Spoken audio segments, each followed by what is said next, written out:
It's alright, nkulamusizaako nnyo mukwano gwange najjo sinzo bango otuwuliriza we bali kwekumira ku mayingo gano aga UG Update TV. Mbakulisaayo obwakedde, mukulikeeyo nnyo obwakedde mikwano gyange.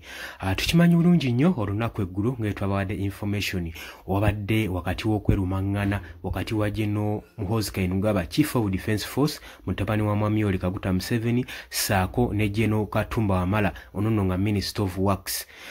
Kakati okusinziira ku mbeera eyabaddewo eggulu era abangi ensonga eno baagitutte okubanga yabadde serious nnyo eyaleetedde ne bannamawulire okuvaayo ababawolereza First Family omuli Andrew Mwenda okubanga bavaayo nga basambajja ebyayogeddwa nti si bituufu ebitambulira ku social media si bituufu. Kakati Muhoozi Kainerugaba ye mwennyini mwene yavuddeyo na kola issue ku nsonga eno era n'awandiika na apology eno yagikoze ng'agiwandiikidde ani ngenda kuba nga ndukuwa oli ku UG Update TV ko sinzo bango tuwuliriza gwatanatuyungako kirira wansi waliwo ekigambo subscribe kikoneko obeere nga otwegattako abali mu diaspora mbatumiddeko nnyo mwe bali kwekuumira ku UG Update TV. Kakati oluvannyuma lw'olutalo luno ogenda mu maaso ne lufuuka serious jjukira nti nno General Katumba Wamala atwalibwa nga musajja ngabo eri Mwami Yoweri Kaguta Museveni era nga yazannya omulimu gw'amaanyi nnyo okuleeta gavumenti ya NRM mu buyinza okuva mu mwaka gwa 1986 paka ne kaakati be bamu kuba kyakuumidde gavumenti eno mu buyinza. Kati gwe okuva eri n'omwasanguza n'omunyoomoola n'omuyisaamu amaaso kiba kitegeeza onyoomodde Mwami Yoweri Kaguta Museveni kubanga ono amulabanga basajja be mukwata ngabo. Wabula tukimanyi bulungi nnyo emyaka givuddeko emabega bangi tulabye nga baagala okujjawo General Katumba Wamala. Tetumanyi nsonga lwaki incidents zino zibaawo agala kubanga agibwawo tebakyamwagala mu bulamu bw'ensi eno. Tetumanyi lwaki newankubadde abamu bagenda mu maaso n'okwogera nti Muhoozi Kainerugaba yakiri emabega kubanga okuva batandikawo project Muhoozi baagala esigale nga yeetengeredde nga baggyewo buli obstacle eyinza okuba emulemesa okutuula ku ntebe y'obukulembeze. Jjukira nti Mwami Yoweri Kaguta Museveni ayagala kusikisa mutabani we Muhoozi Kainerugaba yaba abeera atuula ku ntebe y'obukulembeze bw'eggwanga ngeri gye kiri nti nno ye awedde ku mpagala. Kakati olunaku olw'eggulo twalabye nga Muhoozi Kainerugaba agenda maaso n'okwataakinga minisita ono Katumba Wamala ng'agamba mu statement gye yakoze etalabise ennungi etawulikidde mu matu g'abangi bulungi era bangi ne beewuunya ne bagamba mutabani w'omukulembeze ate kikyakola kikyagala ottankuula.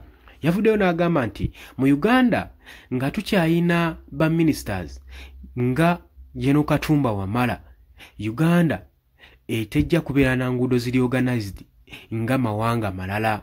Streets za Uganda zigenda siga nga disorganized olw'ensonga nti nno abakulembeze nga bano tetubeetaagako ba minister nga zinga bano. Statement eyo yatambudde ku social media yatambudde wangi wonna era abantu bangi baagirabye abangi ne bakola ne comments.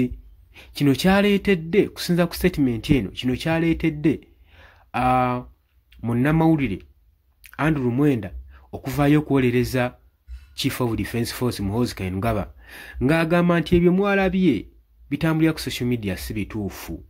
Just mwandibadde mufuna amawulire wa information mu source eza government ezeesigika kubanga information espreadingirwa wabweru wa medias ziri mu government zigenda mu maaso n'okuteekawo specializations ebyogerwa kugamba ebitalinaako mutwe n'amagulu ng'agamba ebyo byonna bye mwawulidde si bituufu wabula muba muyina kwesiga information evudde mu sources eza government zennyini nnyini.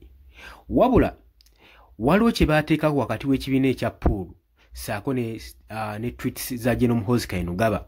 Ekibiina kya Pool kyava ne kigamba nti nno Muhoozi Kainerugaba tweets zagenda mu maaso n'okukola asitweetinga nga ye personally wabula tazikola ng'omukulembeze oba ng'omu ku bammemba b'ekibiina kino ekya Pool era baavuddeyo ne beesambajja bino ebyayogeddwa General Muhoozi Kainerugaba ng'agenda mu maaso n'okuba nga ayogerera amafuukule General munne Katumba Wamala. Kakati olunaku olukeesezza ekiro ky'olwaleero Chief of Defence Force ono yagenze maaso n'okuwandiika apology ng'agiwandiikira Mwami Yoweri Kaguta Museveni nga statement ye mu bigambo bye byawandiise gye yakedde okuteeka ku mukutu gwe ogwa Twitter agamba I would like to take this opportunity to apologize to His Excellency President Kaguta Museveni. Dear Muzei, I hope you are well. I'm Afande So and I want to sincerely apologize for my behaviors yesterday. I showed lack of respect towards General Katumba Wamala. I regret my actions. Muzei, as your grandson, I assure you that it will never happen again.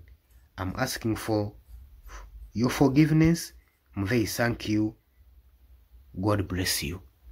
Obyabadde bigambo bya GNO Muhoozi Kainerugaba, Chief of Defence Force, mutabani wa Mwami Yoweri Kaguta Museveni, era yeyagaliza entebe y'obukulembeze. Lwaki aba yeetondera kitaawe n'ateetondera General Katumba Wamala? Kati wano wewali ensonga, yandibadde ebbaluwa agiwandiika ng'agiwandiikira ddala General Katumba Wamala, naye olaba yagiwandiikidde Muzeeyi Museveni, ekiraga nti nno waliwo obumulumulu, waliwo obutategeeragana n'obutakkaanya wakati we ne General ono. Mu bigambo byayogedde nga wandika ebbaluwa nkuddiramu agambye nti nno I would like to take this opportunity to apologize to His Excellency. Nti njagala okutwala omukisa guno okuwandika ebbankaluwa okusaba ekisonyiwo eri His Excellency Mwami Yoweri Kaguta Museveni. Muzeeyi, nsuubira nti oli bulungi. Nze Afande So Muhoozi Kainerugaba, era nandiyagadde okwetonda ku mpisa ne ku nneeyisa gye neeyisizaamu olunaku olw'eggulo. Mazima ddala nalaze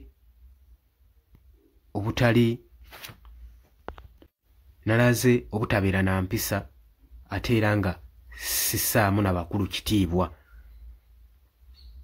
Era nalaze okuyisaamu amaaso eri General Katumba Wamala, era kino nkyejjusa ekikolwa kye nakoze. Nejjusa n'olw'ebikolwa byange. Muzeeyi nga mutabani wo, nkusuubiza sijja kukiddira era tekijja kuddamu kubaawo, era nsaba kisonyiwo. Era namugamba weebale nnyo Muzeeyi, Mukama Katonda akuume. Ebyadde bigambo bya General Muhoozi Kainerugaba. Naye kino nno kitutte bangi ku social media okureactinga ku nsonga eno olw'ensonga nti nno apology yagiwandiise nga tagiwandiikidde General Katumba Wamala gwe yayogeredde amafuukule. Yagiwandiise agiwandiikira Mwami Yoweri Kaguta Museveni. Ndowooza yalabye omugaso gwa General Katumba Wamala eri Mwami Yoweri Kaguta Museveni. Muhoozi ono yandibadde teyeetonda nejjukira nti nno naggambye ennaku zino bali mu mumentalinga asobole okufiitinga mu ffiga y'obukulembeze kubanga gwe baagala okuleeta ku ntebe y'obukulembeze oba gwe baagala okusikisa.